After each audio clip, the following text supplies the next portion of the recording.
Hello and thank you for clicking on the video. Today, we're going to be talking about felonies so that when you view our other videos, you'll have a better understanding of what's going on. So, get your popcorn ready and be sure to leave a like and comment on what other topics you want us to explain. Let's start. If a person is convicted of a misdemeanor, they may have to pay criminal fines and could receive a jail sentence of no longer than 1 year. If a person is convicted of a felony, however, it can result in a prison sentence for at least 1 year or longer, and the fines will be greater than those imposed for a misdemeanor. In addition, there is a third possibility that a person may receive called a wobbler. A wobbler refers to a crime that falls between a misdemeanor and a felony offense. The circumstances of a case will dictate whether the defendant will be convicted of a misdemeanor or a felony offense. Basically, if the crime is one of a non-violent nature, and the defendant did not harm anyone in the process, then the court may decide to issue a punishment that is more in line with a misdemeanor sentence. On the other hand, if the crime is violent, the defendant is a repeat offender, and they hurt someone during the commission of the crime, then the wobbler will more likely result in a penalty similar to those given for felony offenses. Felony offenses are generally classified based on the seriousness of the crime.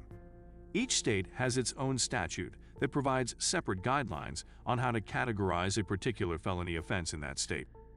For example, some states may classify first-degree murder as either a Class O or Class I felony. These levels are reserved for the most serious types of offenses and are those crimes which can result in the maximum punishment. The remaining classifications will continue in an orderly fashion, e.g., Class B or Class II, Class C or Class III, and so on. Basically, the most important things to remember about the degrees are that they help to determine a convicted defendant's sentence, and the crime's lessen in severity the further away it is from the Class O or Class I level. For instance, a defendant convicted of a Class E felony will receive a much lower sentence and has committed a less serious crime than a person whose crime falls under the Class of Felony designation. There are several factors that can influence the sentence for a felony conviction. Such factors can work both ways. For example, a judge may be more lenient when issuing a punishment for a first-time offender, especially if the felony was a non-violent crime. In contrast, the judge will most likely not reduce a sentence if the defendant is a repeat offender and the felony committed resulted in serious harm to another person. A sentence can also be reduced if the defendant raises a successful defense. For instance, if the defendant is charged with felony assault, but the victim knowingly consented to the act, then the defendant can assert consent as a defense and may potentially get their sentence reduced. The laws of a state and the type of crime committed can also affect the sentencing a defendant receives. For example, there are certain crimes known as wobblers that can be charged as either a felony or a misdemeanor. Which way the charges end up falling will depend on whether specific factors were present during commission of the crime. For instance, if no aggravating factors exist, e.g., use of a deadly weapon, type of victim, etc., then the defendant can argue that their sentence should be similar to those that apply to misdemeanors. In addition to any criminal consequences, the defendant may also be faced with a civil lawsuit. This means that they may have to pay both criminal fines and civil damages. For example, a victim of domestic violence may press charges and sue the defendant for compensation. In this case, the defendant may be liable for compensating them for medical bills and lost wages. However, if the defendant can show their actions were done in self-defense or some other defense that causes the plaintiff to lose or their claims to become questionable, then the defendant may be able to get their civil penalties reduced or dropped. Getting a felony expunged, i.e., removed, from a criminal record is an extremely difficult task. The general rule of thumb is that the more serious the crime committed, the less likely a person can have it expunged. Thus, felonies such as sex crimes, first-degree murder, and child pornography are typically not eligible for expungement. Some factors that make it more likely that the court will consider a request for expungement include if the person was a minor when the crime was committed, the nature of the crime charged, the amount of time that has passed since the conviction or arrest, and if they have completed all court-ordered requirements for their sentence.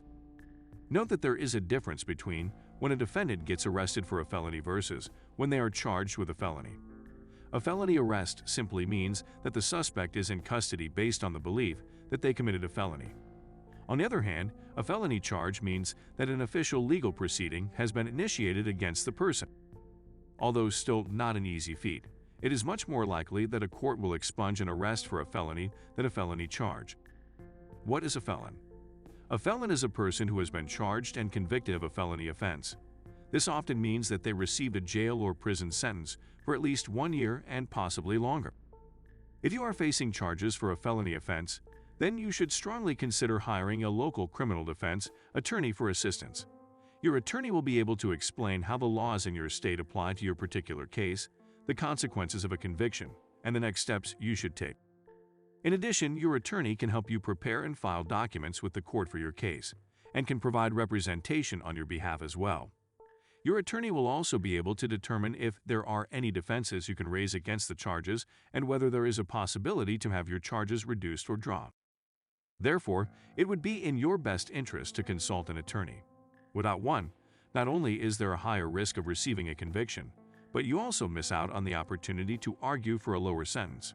As such, it is very likely that you could be looking at significant jail time and heavy criminal fines. The legal penalties for felony convictions can be harsh, but what many people do not consider is the long-lasting impact that a conviction can have on a felon's life, even after they have already served their sentence. Generally speaking, a felony conviction will remain on a person's criminal record for the rest of their life. Having a record will make it difficult to find a job, gain custody rights over children, and can take away the right to vote in elections. Additionally, if a felon is charged and convicted of another crime in the future, their resulting punishment will most likely be more severe than their last, e.g., a longer prison sentence, higher fines, etc. That's it. You've made it to the end of the video. We really hope you enjoyed it, and if you enjoy these types of content, be sure to let us know down in the comments below. We're still kind of experimenting our YouTube channel by trying out different things. Thanks again.